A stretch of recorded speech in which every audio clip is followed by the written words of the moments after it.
오늘 함께 묵상할 말씀은 구약성경 사무엘상 제12장 1절에서 15절까지 말씀입니다. 이 말씀을 함께 읽겠습니다. 사무엘이 온 이스라엘에게 이르되 보라 너희가 내게 한 말을 내가 다 듣고 너희 위에 왕을 세웠더니 이제 왕이 너희 앞에 출입하느니라. 보라 나는 늙어 머리가 휘어졌고 내 아들들도 너희와 함께 있느니라. 내가 어려서부터 오늘까지 너희 앞에 출입하였거니와 내가 여기 있나니 여호와 앞과 그의 기름 부음을 받은 자 앞에서 내게 대하여 증언하라. 내가 누구의 소를 빼앗았느냐 누구의 나귀를 빼앗았느냐 누구를 속였느냐 누구를 압제하였느냐 내 눈을 흐리게 하는 뇌물을 누구의 손에서 받았느냐 그리하였으면 내가 그것을 너희에게 갚으리라 하니 그들이 이르되 당신이 우리를 속이지 아니하였고 압제하지 아니하였고 누구의 손에서든지 아무것도 빼앗은 것이 없나이다 하니라.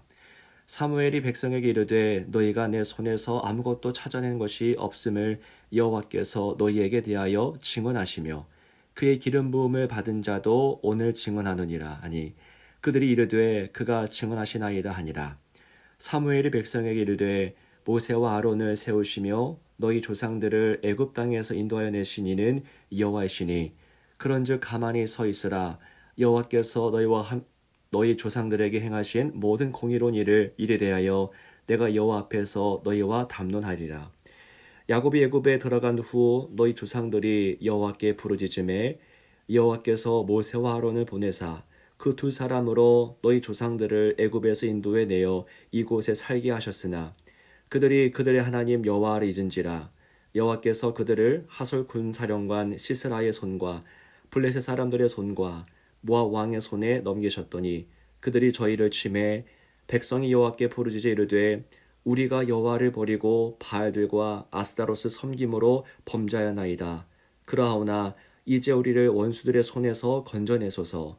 그리하시면 우리가 주를 섬기겠나이다 하매 여호와께서 여룻바알과 베단과 입다와 나 사무엘을 보내사 너희를 너희 사방 원수의 손에서 건져내사 너희에게 안전하게 살게 하셨거늘 너희가 암몬 자손의 왕 나하스가 너희를 치러옴을 보고 너희의 하나님 여호와께서는 너희의 왕이 되심에도 불구하고 너희가 내게 이르기를 아니라 우리를 다스릴 왕이 있어야 하겠다 하였도다.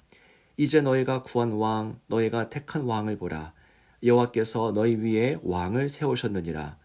너희가 만일 여호와를 경외하여 그를 섬기며 그의 목소리를 듣고 여호와의 명령을 거역하지 아니하며 또 너희와 너희를 다스리는 왕이 너희의 하나님 여호와를 따르면 좋겠지만은 너희가 만일 여호와의 목소리를 듣지 아니하고 여호와의 명령을 거역하면 여호와의 손이 너희의 조상들을 치신 것 같이 너희를 치실 것이라.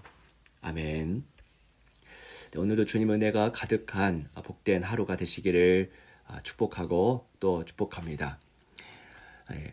오늘 말씀 속에서 사무엘은 이스라엘 백성 앞에 서서 그들에게 너무나 중요한 사실을 증언하고 있습니다. 어제 본문에서 사무엘은 사울을 왕으로 세웠습니다. 즉위식이 있었죠. 그 사건이 있고 나서 사무엘은 이스라엘이 왕을 구한 과정에 대해서 다시 한번 영적인 조언을 들려주고 있습니다. 요즘 묵상 본문에서 이 사무엘상 말씀을 통해서 반복되는 주제가 바로 이스라엘이 왕을 구하는 것이 영적으로 어떤 의미가 있는가였습니다. 그저 왕을 구한 것은 어떤 정치 제도를 바꾸는 것이 아니라 그 이상의 의미를 갖고 있었던 것이죠. 그 주제가 바로 오늘 본문에서도 드러나고 있습니다. 먼저 사무엘은 왕이 없던 시절에 대해서 말합니다. 사무엘은 3절에서 이렇게 호소하고 있죠. 내가 여기 있나니 여호와 앞과 그의 기름 부음을 받은 자 앞에서 내게 대하여 증언하라. 내가 누구의 소를 빼앗았느냐 누구의 나귀를 빼앗았느냐 누구를 속였느냐 누구를 압제하였느냐 내 눈을 흐리게 하는 뇌물을 누구의 손에서 받았느냐 그리하였으면 내가 그것을 너희에게 갚으리라 하니. 하나님이 왕을 세우시기 전에 사무엘 자신을 통해서 이스라엘을 이끌어 오셨죠. 그 시절에 사무엘을 통해서 하나님이 일하셨을 그때에 어떠한 부족함이나 피폐함이나 어떤 도덕적인 악이 있었는지 묻습니다. 즉 왕이 없었어도 하나님은 이스라엘을 좋은 길로 충분히 인도하셨다는 사실을 확인시켜 주는 것입니다. 이어서 사무엘은 과거의 역사를 회상하면서 이야기를 하죠. 8절은 야곱이 애굽에 들어간 후에 라고 하면서 시작됩니다. 이 사무엘은 과거 출애굽 그 시절을 떠올리면서 말을 하는 것인데요.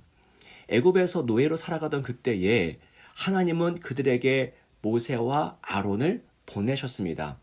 어떤 정치적인 왕이 아니라 모세와 아론을 보내셔서 이스라엘을 먹이시고 입히시고 구원하셨죠. 그 이후에 또한 이스라엘이 하솔과 블레셋과 모압으로 인해서 고통을 받았을 그때에 하나님은 또한 여룻바알과 입다와 사무엘 등을 통해서 이스라엘을 구원하셨습니다.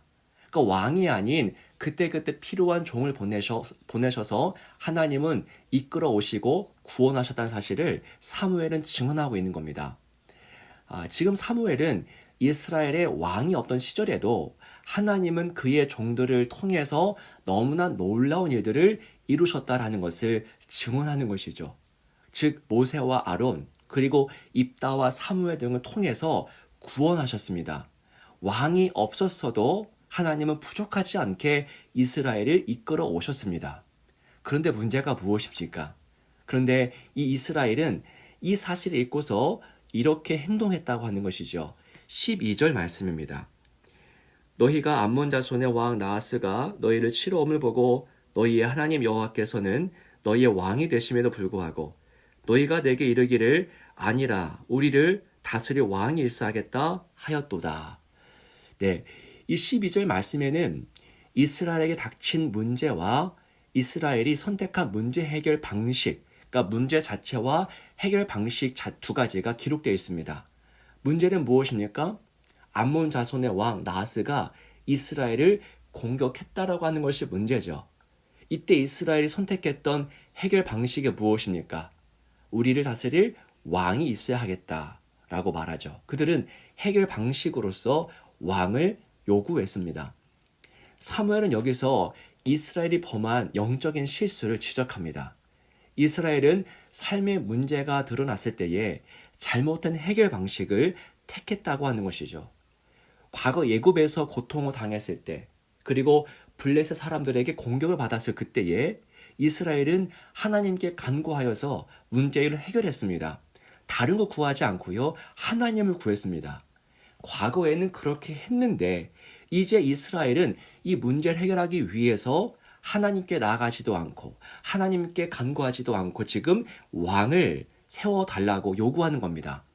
사무엘은 지금 이 사실을 정확하게 짚어주고 있습니다. 매일 성경 왼쪽 해설에 너무나 좋은 내용이 있는데요. 제가 읽어드리겠습니다. 이스라엘이 무력한 이유는 왕이 없어서가 아니라 왕이신 하나님을 잊거나 하나님을 왕으로 인정하지 않았기 때문입니다. 이 내용이 매일 성경 왼쪽에 있습니다. 자, 본문은 무엇이 문제의 핵심 원인인가? 문제가 있는데 그 문제의 진짜 원인은 무엇인가라는 것을 묻고 또 대답해주고 있습니다. 이스라엘에게 문제의 핵심 원인은 왕이 없는 게 아니라는 것이죠.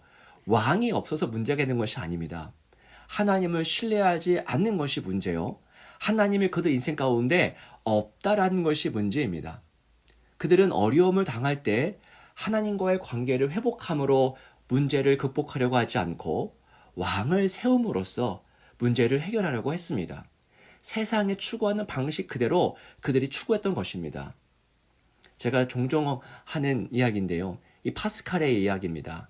파스칼은 우리 안에는 어떤 것으로도 채울 수 없는 하나님 형상, 하나님 모양의 빈 공간이 있다라고 말한 적이 있습니다. 더 쉽게 말하면 하나님 모양의 구멍이 우리 영혼에 있다라는 것이죠. 하나님 모양의 구멍이기 때문에 하나님만이 채우실 수 있는 공간입니다. 이스라엘은 그 공간에 하나님이 아니라 왕으로 채우고자 했던 것이죠. 왕으로는 채울 수 없는 공간인데도 그들은 왕으로 채우려고 하고 있습니다.